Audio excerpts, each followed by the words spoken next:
ये एक बहुत ही फ़नी मूवी है। इनफैक्ट होता कुछ यूँ है कि मिशेल जो हमारी फीमेल लीड है, टल्ली होने की वजह से एक्सीडेंटली किसी के साथ होटल रूम में नाइट स्पेंड कर लेती है। बट फिर वो प्रेग्नेंट हो गई थी और उसे बिल्कुल भी याद ही नहीं रहा कि वो उस रात किस लड़के के साथ थी। तो क्या मिशेल अपने बेबी के फादर को ढूंढ पाएगी? ये जानने के लिए बढ़ते हैं स्टोरी की तरफ। अगर आपको मेरी वीडियोस अच्छी लगती हैं तो लाइक और शेयर करना, और हाँ, कमेंट कर ज़रूर बताना। और ऐसी ही नई नई लेटेस्ट वीडियोस देखने के लिए हमारे चैनल को सब्सक्राइब भी कर देना। स्टोरी की स्टार्टिंग में हम देखते हैं मिशेल अपने ऑफिस स्टाफ के साथ अपना बर्थडे क्लब में सेलिब्रेट कर रही थी, और वो टल्ली होकर पागलों की तरह डांस करती है और बॉयज से फ्लर्ट करती है, पर फिर ब्लैकआउट हो जाती है। तभी हम कुछ दिन बाद देखते हैं मिशेल को। वो एक सेल्फ इंडिपेंडेंट सक्सेसफुल गर्ल है और एक कंपनी में मैनेजर की जॉब करती है। उसकी कंपनी का बॉस, जिसका नाम बिल है, वो बहुत ही हॉट एंड हैंडसम है, एकदम परफेक्ट। इसलिए ही ऑफिस की हर लड़की का उस पर क्रश है, स्पेशली मिशेल का। जब बिल उसका प्रोजेक्ट सक्सेसफुल होने पे उसे हक करने को कहता है तो वो इमेजिन कर रही थी कि वो बिल को किस कर रही है, पर सब उसके अजीब बिहेव को देख हंस रहे थे, जिससे मिशेल को बहुत शेमफुल फील होता है। बिल ने जो मिशेल को न्यू प्रोजेक्ट दिया था, इसलिए वो सबको काम पे लगने को कहती है, बट सबके सब सो रहे थे सिवाय टोनी के। टोनी जो उसकी कंपनी का एक एम्प्लॉयर है, वो बहुत ही टैलेंटेड और कूल है, पर फ़ॉरेन से स्टडी करने के बाद भी वो मिशेल का असिस्टेंट बनना चाहता है क्योंकि उसका मिशेल पे क्रश है, बट वो उसे बिल्कुल भी भाव नहीं देती। जब मिशेल एक्सपायर फूड खाने वाली थी तो टोनी उसे उसका फेवरेट पिज़्ज़ा ला कर देता है, पर वो फिर भी उसे रूडली बात करती है। टोनी उसे अपने साथ के-पॉप कॉन्सर्ट पे चलने को कहता है, बट वो फिर से मना कर देती है। देन टोनी वाज लाइक, तुम हमेशा मुझे रिजेक्ट क्यों करती हो? इनफैक्ट टोनी उससे कुछ साल छोटा है, इसलिए वो उसे हमेशा रिजेक्ट कर देती थी। तो वो कहता है, तुम ऐसे क्यों रिजेक्ट कर रही हो? अपने बर्थडे वाले दिन तो तुम ऐसी नहीं थी। उस दिन तो तुमने मुझे ये भी कहा था कि। वो कहती है, आगे से मेरे बर्थडे की बात मत करना।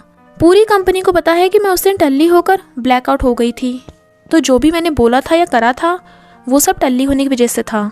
इसे सीरियसली मत लेना, समझे? तो टोनी बेचारा हाँ बोलकर सैड हो चला जाता है, पर वो जल्दी जल्दी पिज़्ज़ा खाने लगी थी। फिर वो घर जाती है जहाँ उसकी कैट उसका वेट कर रही थी। नेक्स्ट डे वो देखती है कि उसके फेस पे एलर्जी हो गई है। डॉक्टर बताती है कि तुम्हें कुछ महीने अपनी कैट से दूर रहना होगा, पर वो हैरान थी क्योंकि वो तो कई सालों से अपनी कैट के साथ रह रही है, पहले तो ऐसा कुछ भी नहीं हुआ। डॉक्टर कहती है, ये ऐसे स्पेशल टाइम पर ही होता है क्योंकि तुम प्रेग्नेंट हो। मिशेल तो हंस पड़ती है क्योंकि वो तो अभी तक वर्जिन थी। डॉक्टर उस पर चिल्ला पड़ती है तो उसे याद आता है कि वो अपनी बर्थडे पार्टी से नेक्स्ट वाले दिन किसी होटल के रूम में से उठी थी, इसलिए वो चेकअप करवाती है और वो सच में प्रेग्नेंट थी। तो डॉक्टर उससे पूछता है कि क्या तुम मैरिड हो या बॉयफ्रेंड है? वो कुछ भी नहीं बोलती। देन डॉक्टर वाज लाइक, तो तुम्हें नहीं पता तुम्हारे बच्चे का बाप कौन है? अगर तुम 3 महीनों में इस बच्चे के बाप को नहीं ढूंढ पाई तो बाद में तुम्हारा अबॉर्शन होना मुश्किल है। इसलिए मिशेल को समझ नहीं आ रहा था कि वो आगे क्या करे। तो वो अपने असिस्टेंट से पूछती है, मेरे बर्थडे पार्टी में कितने बॉयज़ आए थे? वो कहता है, लगभग 20-25। मैंने सबको इनवाइट किया था। वो टोनी की तरफ देख पूछती है, ये कब वापस गया था? वो कहता है, ये तो केक कटते ही सबसे पहले चला गया था क्योंकि इसे ट्रेन से शंघाई जाना था। इसे प्लेन से डर लगता है ना? वो पूछती है, सबसे लास्ट में कौन वापस गया था? तो वो उसे 5 लड़कों का नाम बताता है। मिशेल अपनी इमेजिनेशन में उन 5 से असली गुनहगार का नाम पूछती है। देन उसका ध्यान बोबो पे जाता है। इनफैक्ट बोबो उसका दूर का यंगर कज़न है। असिस्टेंट बताता है कि जब तुम ब्लैकआउट हो गई थी तो बोबो ही तुम्हें होटल रूम तक छोड़ने गया था। वो बोबो को कॉल करती है पर वो फ़ोन नहीं उठाता। तभी वो गलती से अपनी कार दूसरी कार से ठोक देती है, तो वो फिर से चेकअप करवाने आती है। देन डॉक्टर वाज लाइक, लगता है गॉड भी चाहता है तुम अपने बेबी को रखो, बेबी बिल्कुल ठीक है। टोनी उससे उसकी तबीयत पूछता है पर वो कहती है, मैं ठीक हूँ। इनफैक्ट टोनी तो उसे पिकअप करने आया था, वो भी कार की बजाय बाइक से। वो पूछती है, क्या तुम्हें कैट्स पसंद हैं? वो कहता है, हाँ मुझे तो कैट्स बहुत पसंद हैं और कैट्स को भी मैं बहुत पसंद हूँ। पर मिशेल की कैट उस पर गुर्रा रही थी।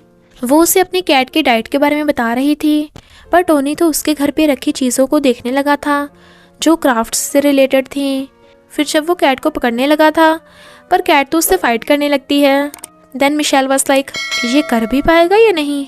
पर फिर उसका अपनी कैट को खुद से दूर करने का मन नहीं कर रहा था, तो वो कहता है, चिंता मत करो, मैं इसका सही से ख्याल रखूँगा, तब तक तुम अपना ख्याल रखना।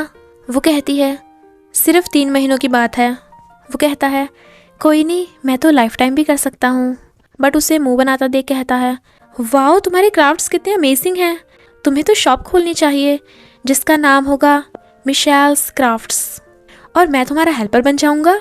पर वो उसे भगाने लगी थी, तो वो कहता है, तुम अपने असिस्टेंट से बर्थडे के बारे में पूछ रही थी ना, पता है उस दिन तुमने मुझे कहा था कि तुम मुझे लाइक करती हो, याद है कुछ। पर वो चिल्लाती हुई धप से गेट बंद कर देती है, क्योंकि प्रेगनेंसी की वजह से उसकी रातों की नींद भी उड़ी पड़ी थी। नेक्स्ट डे वो बोबो से मिलने आती है, पर वहाँ उसे बोबो की गर्लफ्रेंड मिमी मिलती है, जो उसे बोबो के पास लेकर जाती है। पर बोबो तो रनिंग प्रैक्टिस कर रहा था, तो वो भी उसके साथ भागती हुई पूछती है, मेरे बर्थडे वाले दिन क्या हुआ था। वो कहता है, उस दिन जो हुआ था वो मेरी गर्लफ्रेंड को तो बिल्कुल पता नहीं चलना चाहिए, वरना वो तो मुझसे ब्रेकअप कर लेगी। मैं मना कर रहा था, पर तुम ज़बरदस्ती मेरे साथ कर रही थी। वो कहती है, चुप, मैं थक गई हूँ। बोबो की बातें सुन मिशेल अजीब अजीब इमेजिनेशन करने लगी थी और उसे मारकर चुप करा देती है, और फिर कहती है, अबे मैं प्रेग्नेंट हूँ, वो भी तेरी वजह से। वो कहता है, मेरी वजह से? ये कैसे हो सकता है, हमने तो कभी कुछ नहीं किया। वो कहती है, अच्छा, तुम्हें तो मुझे होटल रूम में छोड़ने आए थे, और तुम अभी किस बारे में बात कर रहे थे। वो कहता है, मैं डांसिंग की बात कर रहा था, तुमने ज़बरदस्ती मुझे डांस के लिए तुम्हें उठाने को कहा था। तो मिशेल को भी डांसिंग सीन का याद आ जाता है, पर मिमी बोबो के थपड़ा लगाकर कहती है, तुमने किसी और को गोद में उठाया था। ब्रेकअप। तो बोबो उसके पीछे भागता है। मिशेल की फ्रेंड वीवे को भी उसकी प्रेगनेंसी का पता चल गया था, तो वीवे उसे उस बर्थडे पार्टी वाले दिन को रिमाइंड करने को कहती है।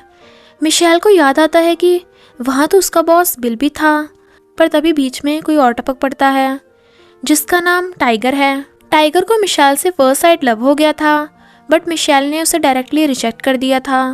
मिशेल तो टाइगर से शादी भी नहीं करना चाहती थी, पर वीवे उसे जल्द से जल्द शादी कर लेने को कहती है, क्योंकि परफेक्ट हस्बैंड ढूंढने के चक्कर में उसे लाइफ टाइम सिंगल ही रहना पड़ेगा। इसलिए मिशेल काफ़ी परेशान थी और टोनी उसे देख रहा था। टाइगर के आते ही मिशेल टोनी के साथ वहाँ से जाने वाली थी, पर टोनी उन्हें देख लेता है और वो उसे फ्लावर्स देकर अपने साथ लंच करने को कहता है। वो बहाना सोचने लगी थी, तो टोनी कहता है, इनका आज बॉस के साथ लंच फिक्स है। तो टाइगर कॉफ़ी के लिए पूछता है। टोनी कुछ बोलने वाला था, तो वो उसका मुंह बंद कर देता है और उसके कान में कहता है, मुझे बर्थडे वाले दिन की बात करनी है। मिशेल तो हैरान थी, पर टाइगर उस रात की बातें करते हुए कहता है, मैं तो तुम्हारी हेल्प कर रहा था, पर तुमने तो मुझे कस के पकड़ लिया। वो पूछती है, बताओ, क्या मेरी बॉडी पे कोई बर्थ मार्क है। वो कहता है, मुझे याद नहीं, सब कुछ इतना फास्ट हो रहा था कि मैं सही से देख ही नहीं पाया, और तुमने कहा था कि तुम सिंगल नहीं मरना चाहती, तुम्हें अच्छा लगता है जब मैं तुम्हारे कान में ब्लो करता हूँ। ये सुन तो मिशेल का बुरा हाल हो रहा था, और वो उस नाइट के बारे में इमेजिन करती हुई कहती है, नहीं, ये नहीं हो सकता। वो कहता है, मैं तुम्हें याद दिलाता हूँ, मैंने टाइगर के जैसे तुम्हारे बेड पे जंप किया और फिर तुम जंगलियों के जैसे बिहेव करने लगी। फिर वो उसे शादी के लिए प्रपोज कर देता है और कहता है, मैं बहुत रिच हूँ, तुम्हें हर चीज़ दिलवा सकता हूँ, लाइक ये मिल्क पाउडर, इसे पीकर बेबी मेरे जैसा स्ट्रॉन्ग और तुम्हारे जैसा ब्यूटीफुल बनेगा। वो कहती है, मैंने तो तुम्हें प्रेगनेंसी के बारे में कुछ बताया ही नहीं, तो तुम्हें किसने। इनफैक्ट उसकी फ्रेंड वीवे ने ही टाइगर को सब बता दिया था, इसलिए टाइगर ने सब बातें झूठ बोली थी, तो वो अपने फ्रेंड पे बहुत गुस्सा करती है।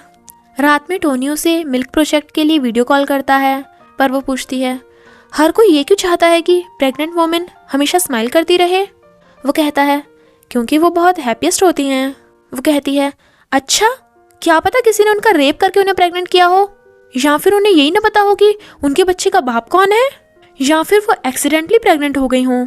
और मिल्क प्रोजेक्ट वाली फ़ोटो में से बाप की फ़ोटो हटा देती है और उस प्रोजेक्ट का मोटिव चेंज कर देती है, स्ट्रॉन्ग मदर, सेल्फ रिलायंस। पर बॉस उससे पूछता है कि तुमने लास्ट मिनट्स पे प्रोजेक्ट का मोटिव क्यों चेंज कर दिया, मैं तुम पे गुस्सा नहीं हूँ। और फिर उसे लेक्चर देने लगा था, पर मिशेल तो अपनी इमेजिनेशन में खो गई थी, तो टोनी उसे उसकी इमेजिनेशन से बाहर करता है और कहता है, बॉस तुम पे गुस्सा नहीं था, वो कहती है, वो गुस्सा था, जब भी वो ऐसा करता है ना, यानी वो झूठ बोल रहा है। टोनी कहता है, तुम्हें उसके बारे में बहुत कुछ पता है, क्या तुम मेरे बारे में भी कुछ जानती हो? वो कहती है, मुझे नहीं पता, शायद तुम कभी झूठ ही नहीं बोलते।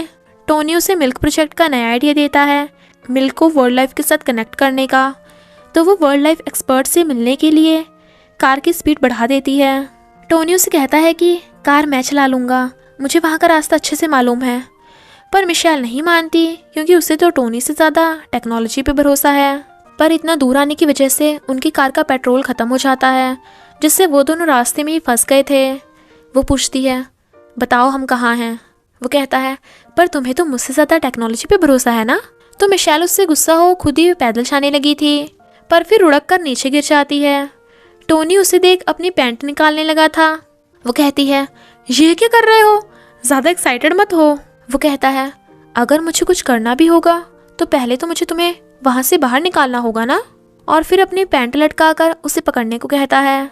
तो मिशेल पहले पैंट और फिर उसका हाथ पकड़कर ऊपर चढ़ जाती है, पर वो उसके ऊपर गिर गई थी। तो वो कहता है, मुझे बड़ा मज़ा आ रहा है। वो उसके ऊपर से उठने लगी थी, पर एक जानवर को देख डर जाती है। वो कहता है, बिल्कुल भी हिलना मत। वो कहती है, ये वुल्फ है या डॉग? वो कहता है, मुझे भी नहीं पता, तो हमें चुपचाप इसी पोजीशन में रुके रहना होगा। रात हो गई थी, पर वो अभी भी ऐसे ही बैठे थे। तो वो पूछती है, हमें और कितना वेट करना होगा? वो कहता है, तुम कितनी ब्यूटीफुल हो, ये सॉफ्ट सॉफ्ट हाथ, ये सिल्की सिल्की बाल। वो उसे दूर हटा उठ के भागने लगी थी, और वो जानवर उनके पीछे पड़ जाता है। मिशेल के साथ साथ टोनी भी अपनी पैंट उठाकर भाग रहा था। वो पूछती है, ये हमारे पीछे क्यों पड़ा है? वो कहता है, शायद तुम भाग रही हो इसलिए, या इसे तुम्हारी रेड जैकेट पसंद आ गई। तो वो अपनी रेड जैकेट उतार के फेंक देती है, पर वो डॉग तो अभी भी उनके पीछे पड़ा था। तो वो टोनी को मारती है। फिर एक झोंपड़ी को देख दोनों उस पर चढ़ने लगे थे, पर जल्दी जल्दी में टोनी से उसकी स्कर्ट फट जाती है। मिशेल को ठंड लगती देख वो उसे अपनी शर्ट पहनाने लगा था, पर झोंपड़ी की छत टूटने से दोनों किसी कपल के बेड पर जा गिरते हैं और सबके सब चिल्ला पड़ते हैं। फिर टोनी और मिशेल अपनी जान बचाकर भागते हैं। वो उस तरफ जाने लगी थी, तो वो कहता है, रुको, अब से तुम मेरी बात मानोगी, ठीक है? वो हाँ करती है, तो वो उसे भगाने लगा था, पर वो फिर गिर जाती है। 2 hours later, वो कहती है, मैं थक गई। वो कहता है, तुम थक गई? तब से लेकर तो मैंने तुम्हें गोद में चढ़ा रखा है। और उसे नीचे फेंक कर जाने लगा था, क्योंकि वो लोग वर्ल्ड लाइफ एक्सपर्ट के घर पहुंच गए थे। इनफैक्ट वो टोनी का ही घर था, क्योंकि उसके डैड वर्ल्ड लाइफ एक्सपर्ट थे। पर उसने झूठ बोला था, क्योंकि अगर मिशेल को पता होता कि वो टोनी के घर जा रहे हैं तो वो कभी हाँ नहीं करती। वो वहाँ अपनी कैट को देख बहुत खुश होती है। वो उसे कहता है, पहले हम हॉट शावर ले लेते हैं, वरना ठंड लग जाएगी। डोंट वरी, अलग अलग शावर होंगे। जब वो अंदर नहा रही थी तो छुप छुप कर टोनी को नहाते हुए देखने लगी थी और स्माइल करती है। वो अपने प्रोजेक्ट के लिए पोलर बियर की फ़ोटो सिलेक्ट कर लेते हैं। उसे छींकता देख वो उसे टिश्यू देता है और कहता है, तुम बिल्कुल लिटिल गर्ल लग रही हो। वो सोने जाने लगी थी, तो टोनी उसे कुछ टाइम अपनी कैट के साथ स्पेंड करने को कहता है। तो वो कैट के साथ खेलने लगती है, पर मिशेल को फीवर हो गया था, तो टोनी उसके लिए मेडिसिन लेने जाता है। मिशेल मेडिसिन नहीं खाती, इसलिए वो कॉटन से उसके फीवर को कम करने लगा था, क्योंकि बचपन में उसकी मॉम भी ऐसे ही किया करती थी। मिशेल उससे उसके पेरेंट्स के बारे में पूछती है, तो वो कहता है, डैड की प्लेन क्रैश से डेथ होने के बाद मॉम यूएस चली गई। वो कहती है, तो तुम इसलिए प्लेन में ट्रैवल नहीं करते? सॉरी, मेरा वो मतलब नहीं था। वो कहता है, मैं उन सब प्लेसेस पे जाना चाहता हूँ जहाँ डैड गए थे, वो भी अपने लवर के साथ। और फिर अपना बिस्तर उठाकर बाहर सोने चला जाता है। मॉर्निंग में वो बर्ड्स को देखकर बहुत खुश होती है, पर उसे देखते ही र्यूड बिहेव करने लगती है। तो टोनी उसे पूछता है, मैं ऐसा क्या करूँ कि तुम मुझे अपने काबिल समझो? वो कहती है, मुझे नहीं पता, पर तुम्हें मुझ में ऐसा क्या पसंद है? वो कहता है, तुम बहुत खड़ूस हो, पर मुझे तुम्हारी आंखों में देख के लगता है कि तुम खुद को स्ट्रॉन्ग बनाने के लिए ऐसा करती हो। मुझे तो तुम्हें एक इनोसेंट क्यूट सी लिटिल गर्ल नज़र आती है, इसलिए मैं तुम्हारा ख्याल रखना चाहता हूँ और तुम्हारे साथ रहना चाहता हूँ। पर वो वहाँ से चली जाती है। बॉस को मिशेल का नया मोटिव बहुत पसंद आता है, इसलिए वो उसे हक करने को कहता है, पर वो इस बार उसे हक करने की बजाय दूर से ही शाबाशी दे देता है। देन मिशेल वाज लाइक, मैं इतनी स्टूपिड क्यों हूँ? टोनी उसे कंग्रेचुलेट करता है, तो वो थैंक यू करती है। बॉस की असिस्टेंट रो रही थी क्योंकि बॉस ने उसे डांटा था, तो वो सब उसे चुप कराने लगते हैं। बातों ही बातों में मिशेल को पता चलता है कि उस रात बॉस भी होटल में रुका था, वो भी मिशेल के साइड वाले रूम में। तो मिशेल बहुत खुश होती है क्योंकि उसे लग रहा था कि उस रात वो बॉस के साथ थी। और इसी के साथ पार्ट 1 का एंड हो जाता है। तो क्या सच में ही मिशेल उस रात बॉस के साथ थी या उसके साथ कोई और था, ये जानने के लिए पार्ट 2 का वेट करना। बस थोड़ा सा इंतजार करना, फिर मिलेंगे नेक्स्ट पार्ट में।